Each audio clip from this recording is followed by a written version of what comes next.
সারা দেশে তরলীকৃত petroleum gas LPG বিক্রি বন্ধ রেখেছে ব্যবসায়ীরা।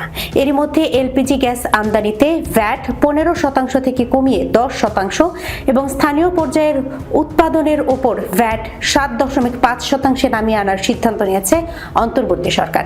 বৃহস্পতিবার দুপুরে বিদ্যুৎ ও জ্বালানি মন্ত্রণালয় থেকে প্রজ্ঞাপনের মাধ্যমে এই সিদ্ধান্তের কথা জানানো হয়।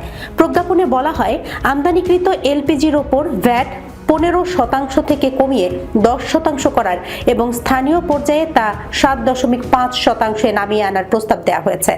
এলপিজি অপারেটস অ্যাসোসিয়েশন অফ বাংলাদেশের সঙ্গে আলোচনার ভিত্তিতে সরকারের জ্বালানি ও খনিজ সম্পদ বিভাগ এই সিদ্ধান্ত গ্রহণ করেছে।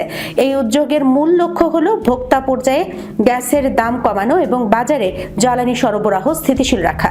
প্রস্তাবিত শুল্ক পুনর্বিন্যাস দেশের সাধারণ ভোক্তাদের জীবনযাত্রার ব্যয়ে সরাসরি ইতিবাচক প্রভাব ফেলতে পারে বলে উৎসগুলোতে উল্লেখ করা হয়েছে। প্রসঙ্গত, অস্বাভাবিক মূল্য বৃদ্ধির মধ্যেই এবার এলপিজি সিলিন্ডার সরবরাহ বিক্রি বন্ধ রেখেছে ব্যবসায়ীরা। বৃহস্পতিবার সকাল থেকে সারা দেশে বন্ধ রয়েছে সিলিন্ডার বিক্রি ও সরবরাহ। এতে চরম দুর্ভোগে পড়েছেন ভোক্তারা।